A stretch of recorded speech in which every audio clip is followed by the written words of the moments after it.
नमस्कार मैत्रिणींनो, इथे मी बनवणार आहे नानकटाई. त्यासाठी मी गव्हाचं पीठ, मैदा, थोडासा रवा आणि 75 ग्रॅम अमूल बटर घेतलेला आहे आणि चिमूटभर मीठ घेतलेलं आहे.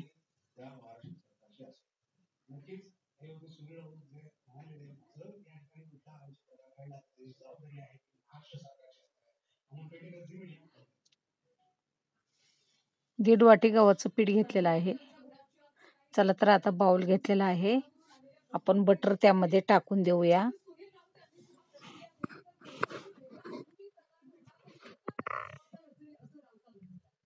थंडी असल्यामुळे बटर लवकर विरघळत नाही. साखर घेतलेली आहे वाटून मी. 1 वाटी साखर आणि 75 ग्रॅम बटर घेतलेला आहे. आता ते सर्व आपल्याला तुकडे करून मिक्स करून घ्यायचं आहे आणि ग्राइंडरने आपल्याला फिरवायचं आहे. साखर आणि बटर छान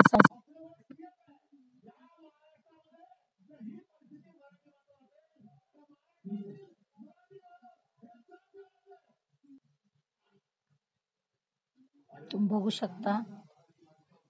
खूप व्हाईट बनवलं आहे मी ते.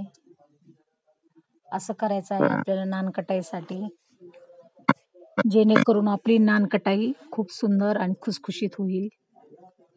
आणि विशेष म्हणजे मी पहिल्यांदाच करत आहे. आता सर्व पिठे आपल्याला चाळून घ्यायची आहेत चाळणीने.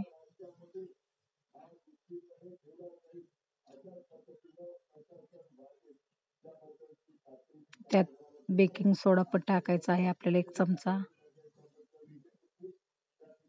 सर्व मिक्स करून घेते मी सर्व पिठे.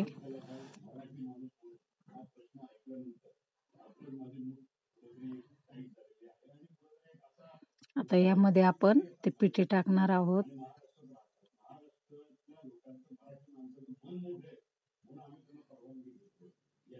अगोदर मी चमच्याच्या साहाय्यानेच करते, नंतर मळून घेते हलक्या हाताने.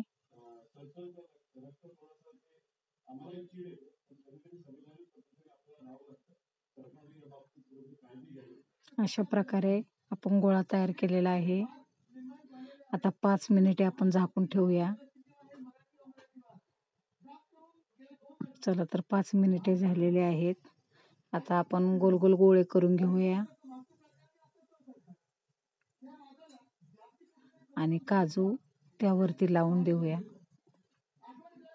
चला तर ताटाला तूप लावून घेतलेलं आहे.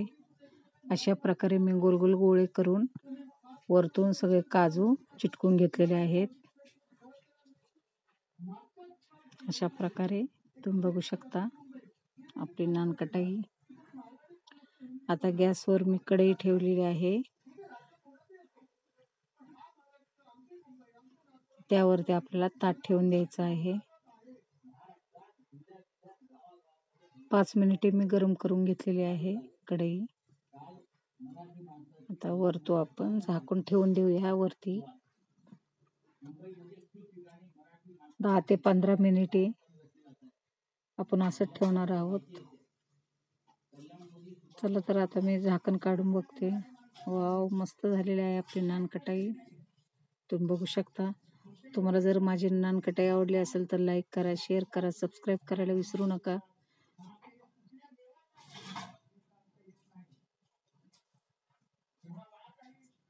व्हिडिओ बघत राहा प्लीज प्लीज.